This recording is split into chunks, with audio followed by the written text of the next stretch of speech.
Hello guys, welcome back to my channel. I have decided to start a new series called Yap with Me. What's going on? Okay, guys, I'm gonna roar. I didn't finish, but I was halfway through recording this for the first time and I looked back and that just happened. Luckily, I stopped it and I just thought, let me have a listen back and see how this is going. Yeah, I recorded this with the whole mic on echo, so I had to delete it and go again.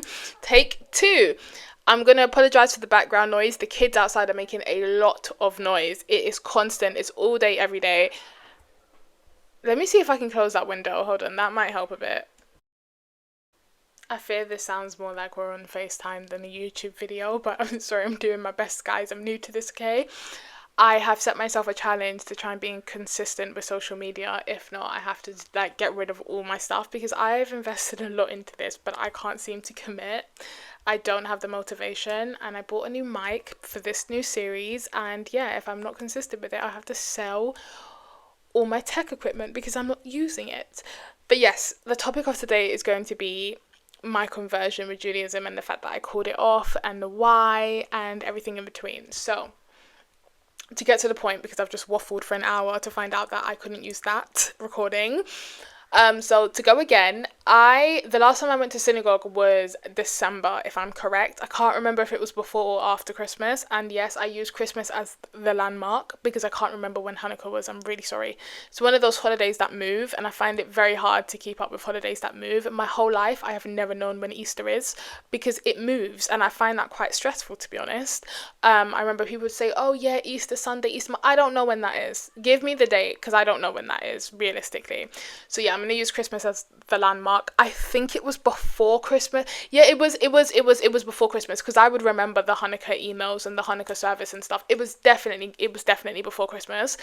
And it must have been a lot before. I think Hanukkah this year was before Christmas. I'm not sure. I don't know, but I don't think it was anywhere near Hanukkah because I don't recall hearing them mention it or talk about special services or anything. So anyways, the last time I went, somebody had I can't remember what the word is, I'm so sorry. I'm gonna say their confirmation, but that's not the word I'm looking for, but you know what I mean. They had their confirmation and they had passed their conversion and they were being accepted into Judaism, and they, pledged their life to live as a Jew, and they had put that into a Shabbat service. So I didn't know that she was getting confirmed that day. I just happened to go and find out, and I was really happy for her. She's one of the girls on my courses. I was very happy for her. But I wish it would have taken place in the actual synagogue. I felt like that would have been so genuine, As I've said before, our synagogue is currently sharing a church. Sorry, can you hear that? Can you hear that when I do that? I'm sorry, I'll stop doing that if you can hear it. So it's my necklace. She is we're currently sharing a church because the synagogue's being renovated. So yeah, I was really happy for her. It was lovely, it was a regular Shabbat service as well. And then I met the rabbi's family afterwards, who seemed quite fascinated by me because I do recall, I think it was the Yom Kippur service. I was sat opposite her children and they were staring in my face the whole service, and I didn't know who they were. They were probably trying to figure out who I was. I was the only black person in the room, which probably wasn't helping. And as I've said, I'm quite cool being the only black person in white spaces. I am very used to it. But it's like now, the staring, you saw me the first time. Why are we staring, But I think they were just trying to figure out who I was, what I was doing there, blah, blah, blah. Because I don't think they probably hadn't seen me at service before because I only ever go to Friday Shabbat services. So anyways, her family happened to be there. I was reintroduced to her kids and I was like, oh, okay, this is who they are. And, we kind of shook each other's hands and kind of looked at each other, well aware that, I know it was you that was staring at me, but it's all good. We're all good in the hood. And I genuinely really do like my synagogue. I love the people there. Everyone is great. Everyone's nice. So I met the rabbi's parents. They were really lovely. I just want to also say, I am the only solidly black person at my synagogue, but I believe there's some others that are non-white. So I believe there is a mixed race woman. I'm not entirely sure what she's mixed with, but she is brown of some sort, a lighter brown, but she is brown. And then there is a Southeast Asian male at my synagogue. He's dark. I know people have come across dark Southeast Asians a lot. There's a whole big thing about it, but I'm sure you know what I mean when I say that. So yes, but I am the only black person of my descent anyway. So there's technically 3 of us. There's 3 non-whites at the synagogue, which I honestly really don't care for. I don't mind. I really just couldn't care less. It's only a big deal when other people make it a big deal, you know? So things like that. I like my synagogue. I feel comfortable at my synagogue. I feel safe. Everything's fine. Everything's great. After I had met her family, my rabbi kind of pulled me to the side and asked me how I was doing and everything, but I know what she meant by that was like, I haven't been here in a while. And I said, yes, my bad. I'm going through some things. It's a terrible habit of mine. I would appreciate that. But when I get stressed out or when I'm dealing with something, I just disappear, you know, and it happens to absolutely everybody. Like there's people that haven't seen me in months because it just disappeared. I don't want to talk. I don't want to see you. I don't want to hang out. No, just let me get through what I'm getting through. So I explained that to my rabbi and I said, you know, it's a horrible trait of mine, but it's just something that I do. Please don't take it personally. And she said, you know, I understand that. And she goes, I do wish you could keep me in the loop. I just want to know that you're okay. And I said, yep, and everything. And I feel really bad because I said yes, and then I never saw her again. It is now July. Yeah, I haven't seen her since December. So I do feel really bad about that. But this year has ran away from me. Oh, my days. I'm stressed shitless. Can I say that? I don't know what the guidelines are on YouTube, but can I say that? I'm gonna say it. This year has run away from me. It's gone so fast. It's almost the end of the year. I don't know what to do. I don't know how to accept that. I'm stressed. This is too much. Honestly, it is. So, right. So sometime between then and now, I made the decision to call off my conversion. I'm gonna get more into that. Basically, I felt like I wasn't being touched by God anymore. I didn't feel that happiness and that excitement that I used to feel. Like I memorized the whole of our Siddur, you know, I know the prayers off by heart. I took pride in that, you know, I really did love our prayers. I loved educating people, you know, when my friends would come around, I would show them my Siddur, I'd show them my Hebrew Bible, I would show them everything, and I would explain it, whether they cared or not. I just wanted to talk about it, you know, I was very happy doing so. And then I just started to feel the more my mind kind of got negative, the more distance I started to feel between me and God. And I've had this happen before. So back when I was a Christian, I don't know if I can really call myself a Christian because I was never actually baptized, because I couldn't commit to it. So I wasn't baptized as a baby because I'm guessing my family just thought there was no point in that. And then when I started getting serious about it, I kind of always put off getting baptized because, yeah, I just couldn't commit to it. It felt like a really big commitment that I just wasn't really, I couldn't do it. And I felt like I feel like that would have meant me having to spend more time at the church. And I don't want things to start to feel like a chore. When they start to feel like a chore, you're just never going to see me again. Unfortunately, that's how I work. There's only so much of an attention span that I have. And I would say like our church, when I went to church, our church service was a reasonable length. I've gone to church with people where that's like a whole day thing. And I'm like, no, I can't do this. I'm really sorry. I will slip out at the interval. I can't do this. My church session was like 1 hour and a half, but honestly I think I've only got the attention span for half an hour. So I did appreciate the breaks for prayer and worship, and that's always been my favorite part. Even at synagogue, prayer has always been my favorite part because it's upbeat, it's vocal, it's direct. I like that. I'm not the best at sitting down and being talked at. I would appreciate. I completely zone out. I don't, you know, I can't keep up. This is too much. I'm overstimulated. I'm tired. I don't have the attention span for this. So I liked going to church in some extent. One thing I love that my synagogue does not do this, because when I used to go to church, they used to always go, turn to, for example, John chapter 1 verse 5. And honestly, I've just about opened the Bible and everyone is already on that page and they're reading it already. And by the time I flip through all the 800 pages of the Bible, they're finished reading it. And it used to really frustrate me. I don't know what, like, does everyone know this off by, has everyone memorized the page numbers or something?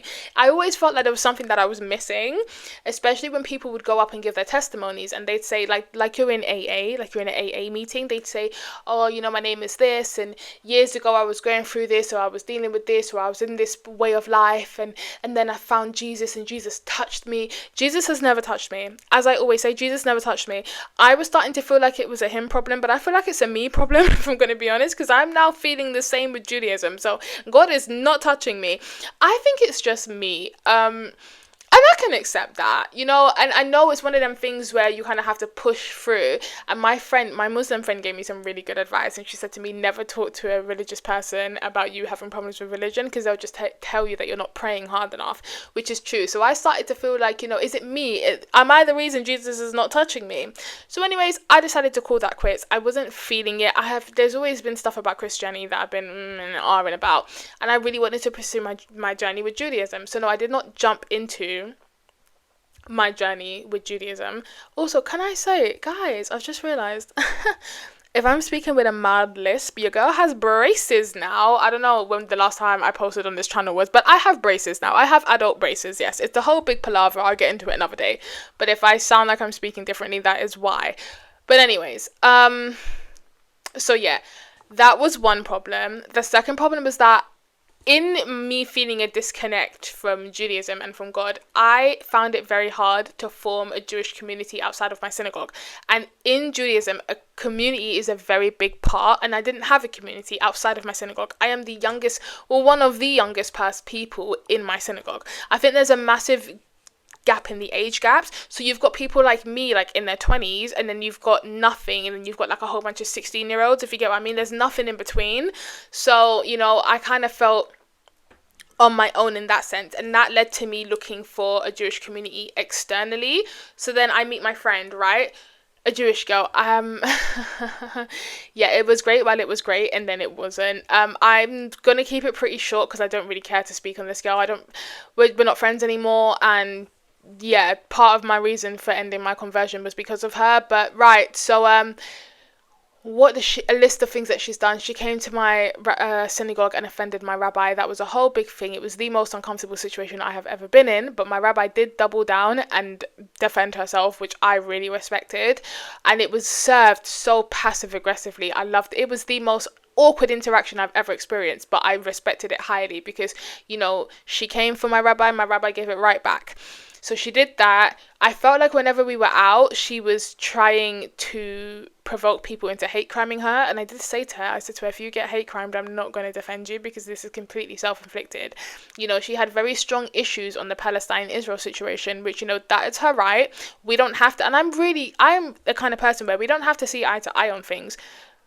But I expect you to be a normal human being.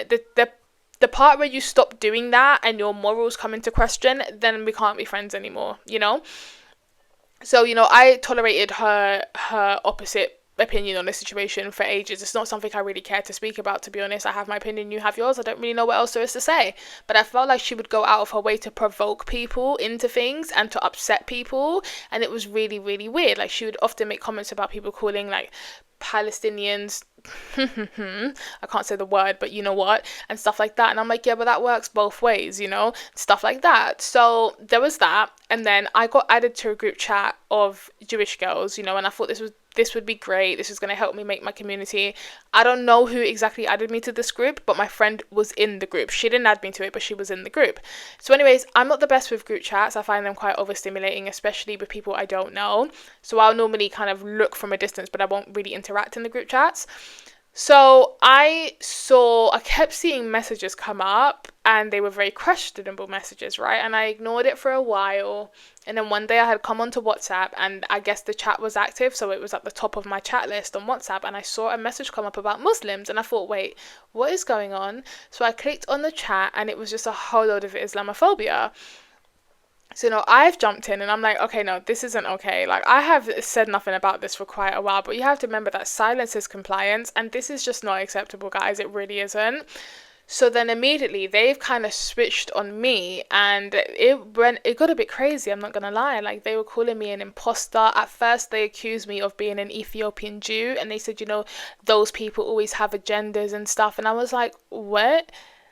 And that's one thing I've never really spoken about, because, you know, as much as people say that the Israelis have treated the Ethiopian Jews horribly, I don't understand why they would go out of their way to bring them there just to mistreat them. But I guess others would say it's because they want to end them, so they no longer continue their bloodline, and then they're no longer a stain on Judaism. I guess you see it how you see it, right? But it's not something I've ever really thought that deeply into. But to accuse me not only of being an Ethiopian Jew, as if that's the only way to be black and Jewish, was crazy, one. Two, to say that they all have agendas and grudges against true Jews is a very, very, very, very, very odd thing to say. So I said, oh, okay, like I see how this is going. As I've said, I'm a very confrontational person. I really am. I'm a crash out. I'm going to be honest, but I'm really working on retiring from being a crash out because I'm getting old now. I appreciate that. I can't be moving how I was moving before. I'm not going to, I am going to tell you, but not in this video, but in my videos to come and my story times, you're going to hear about me in my crash out days, but I'm really trying to retire from that. So I'm trying to just, oh, okay, is it? That's crazy. Wow, interesting, cool. So that's how I'm trying to be. I'm trying to keep calm, right? Cool, be calm, be classy. This escalated. This escalated really, really badly. I don't remember exactly. I don't have the screenshots. I can't remember exactly how this went. But right, once I confirmed to them that I was in fact not an Ethiopian Jew, they then came at me. They called me a Muslim imposter and then started slandering Islam, which was just mad. To which I'm like, no, I'm not an imposter. Like, why would I go out of my way to be an imposter? That would consume a lot of time and effort that I just don't really care enough about the situation for. So I was like, I'm not an imposter. Someone in this group knows me very well. We're good friends. I've now tagged my friend, like, confirm that you know me, please. Yeah, she didn't. She did not. Yeah. I'm trying to remember. Could you not do that, please? My dog is licking himself. They always wait till the most inconvenient times to do that. I'm trying to remember exactly how this conversation went without remembering too much because it's going to piss me off again. Right. Basically, they were just saying horrible things, right? They were talking about being a pro-Israeli and a Zionist, and they were chatting shit about Islam and Palestinians and everything. And this is the thing, it wasn't even just Palestinians, they were just talking about all Muslims, like, and then it turned to all Southeast Asian people, and then it turned to like non-white people, and the conversation was really weird. And I was like, listen, I don't know what the hell is going on here. Like, I just wanted to make Jewish friends, but like, I don't know what I would have expected from a group of middle-class white girls, honestly. And apparently that touched a lot of nerves. But the crazy thing is, I didn't say anything that wasn't true. So, you know, if you feel some kind of way about being a middle-class white girl, then that's on you, babes. But you're definitely acting like one. That's what I'm gonna say, because the superiority complexes that were coming out in that group chat were crazy. So like, I'm keeping quite calm because like, you haven't directly offended, like, you're trying to offend me, right? But it's not working because I'm looking at you, I'm just thinking that you're mentally insane. So I'm not quite pressed by this, but they were very pressed. So anyways, they end up removing me from the group. And I thought, okay, it's not the first time this has happened. And as I said, this has happened before when I've been in group chats with Jewish girls, and for some reason or another, Israel or Zionism or that situation has come up and our views have not aligned and they have become quite defensive and aggressive towards me. It's happened before. Okay. So when I got removed, one of the girls from the group added me and she said, you know what, I'm really sorry, I apologize for that. That was horrible. Because she was like, they all jumped on you. And I was like, yeah, that was crazy. And she goes, you know, me and my friend don't agree with their behavior, so we've left the group, like, in support of you, basically. And I was like, thank you, that really means a lot. And then another girl had messaged me to say the same thing, like, she didn't agree with it. And then she said a couple people in the group that are still in the group, they don't agree with it and they're arguing about it now. But obviously I can't see the chats because I've been removed. And she goes, someone is advocating for you to be brought back into the group. Here's me thinking it was my friend. It was not. But she goes, the rest of them don't want to. And I said, why? She goes, because then you'll see. No, she said, they're scared. They're scared of you. And I'm like, why would they be scared of me? There's like 30 of them. There's one of me. Do you think I'm going to like jump through the phone and snatch all 30 of them? Like, what the hell? Why would they be scared of me? And that really pissed me off because it really comes down to the microaggression. Like, oh, you know, I'm one person. There's like 30 of you, first of all, and you lot were all jumping on me. So why would you be scared of me? Like, suddenly the black girl is scary. You see, I don't want to say that it was given racist undertones because they were in fact being directly racist, but that was a very weird. This is when I started to realize this wasn't just a like Muslim thing, this was just general racism thing. So I was like, oh, that's really weird, like they're scared of me. And then I was like, why would they be scared of me? And she said, well, you're gonna see what they said. And I'm like, what do you mean? She sent me screenshots. Oh, Oh, yeah, pure direct racism in the like racism towards me. So this is different. Before it wasn't towards me. Now it's towards me directly. That's why they didn't want to add me back to the group, because when you get added back, you can see all the messages that were sent when you weren't there. So, anyways, I messaged my friend about it and I was like, yeah, are we not going to speak about this? I think we need to talk about this. And I just said to her, at the end of the day, I expected you to have my back. You're my friend. And she was, yeah, but I don't agree with your stance on the situation. I was like, I didn't ask you to agree on it. I expected you to have my back. People were violating me. I expect you to say something about that. This is the thing. We have a difference of opinions. That's fine. You don't need to speak about that. You just need to tell people not to talk to your friend like that. The same way that I did when you caused that massive spectacle that almost got us jumped. Yeah, you remember that, right? And even though you were completely wrong in that situation, I still stood up for you. And when I did, people turned around and they said to me, is she your friend? Are you with her? They were embarrassed that I was with you. And I was embarrassed in that moment because of the way you were acting, but I still had to claim you because you were my friend, and I had to let the woman know that she could not talk to you like that.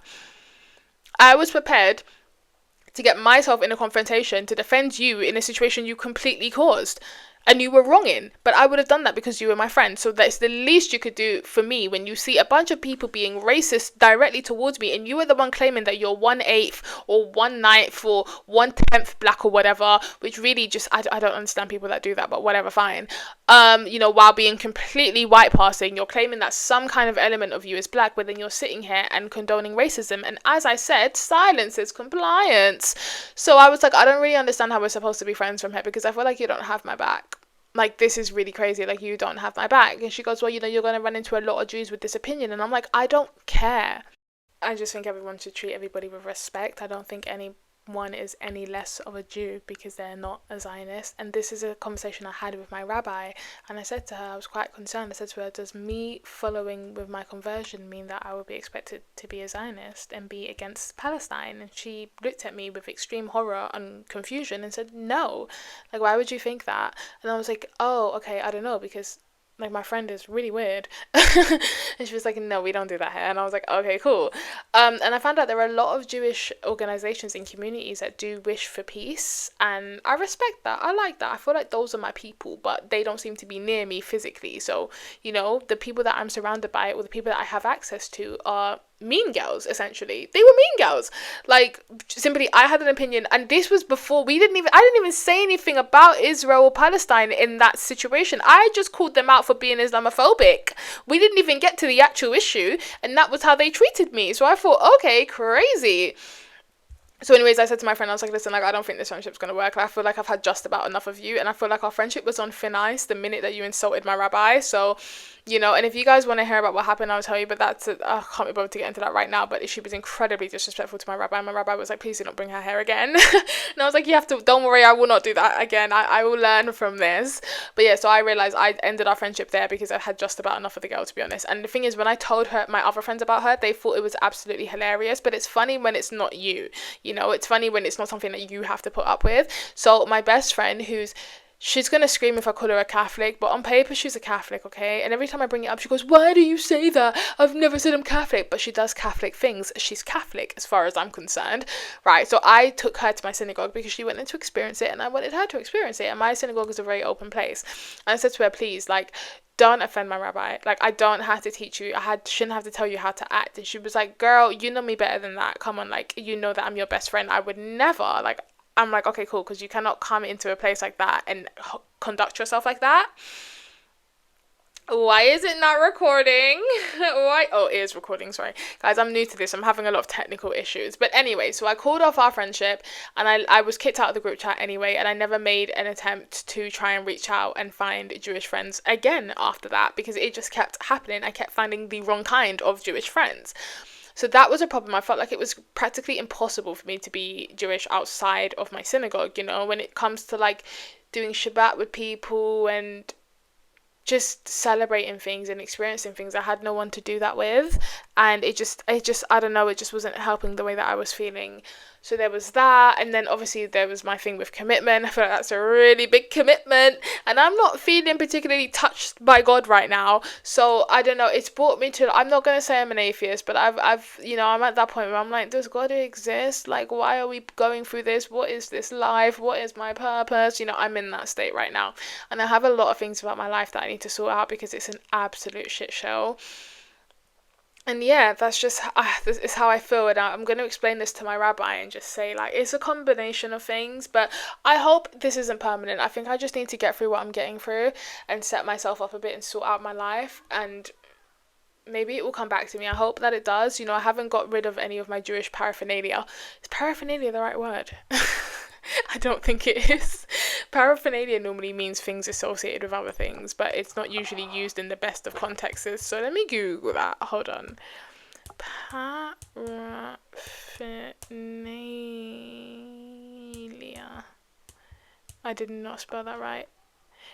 Close, yeah, miscellaneous articles, especially the equipment needed for a particular, yeah, Jewish paraphernalia. I still have my pseudos and stuff, and I just have to take it day by day and see how that takes me. But I did say when I made my channel that I wasn't intending for this to be a Jewish channel, because that's something I cannot commit to. But I didn't want to be held to that expectation of being a religious content creator, because as we all know, I do not live my life as a religious person. And speaking about that, Carnival is coming up. Carnival is coming up. You know what that means? So yeah, I'm just trying to find my peace. I'm trying to be happy. I'm trying to sort my life out. I'm trying to get the stuff that I need done. And that also does apply to my content creation. And guys, a little self promo. I am revamping this channel, and I am also going to be publishing my blog, because I've decided that maybe the way for me to do this is to do it faceless. I feel like that's a lot easier for me, and it makes it more easier for me to be more consistent and say the things that I want to say and do the things I want to do. So all my channels and pages will be changed to the Kidulthood blog. My website blog is coming. I think I'm going to publish it tomorrow. I've just been tweaking a couple things. And my Instagram is also at the Kidulthood blog if you want to speak to me more on there. I'm happy to talk about Judaism. It's not going to be a taboo subject on here or anything. It's just not the right time for me. But I still have a great interest in Judaism, and there's nothing that's stopping me from learning or practicing. I just don't want to commit to that commitment right now, and if it wasn't for my lack of a Jewish community, I would have just postponed or delayed my conversion, but I had to call it off completely because I felt like I had nobody to talk to about it. And I'm really afraid of, I'm not a very outgoing person in terms of talking about my personal stuff, and I felt that was a problem that I had as well. There was this line between me and the synagogue, and I feel like my synagogue know a very specific version of me, but it's not a very personal version of me, if you get what I mean. They just kind of see me on a surface level, and that's kind of how I like it, to be honest. I don't want to really go into the deep ins and outs and stuff, because I'm just not that kind of person. I'm not a talk about your feelings kind of person. I'm not a talk about your problems kind of person either. But it just felt like I didn't have anyone to talk to about the issues that I was having with Judaism, so I just thought, okay, well, we'll just have to call it off. But I hope that there becomes a time when I'm able to feel that connection that I felt, but I feel like I've hit, I'm in a bit of a mental block, and it's blocking out everything, literally. So hopefully when that gets sorted, God may want to touch me and speak to me again. But yeah, I am a believer. I've always said, if I'm going to believe in any Abrahamic religion, it's going to be Judaism. As of now, I'm just kind of living my life. I'm existing. I do accept that there is a God most of the time.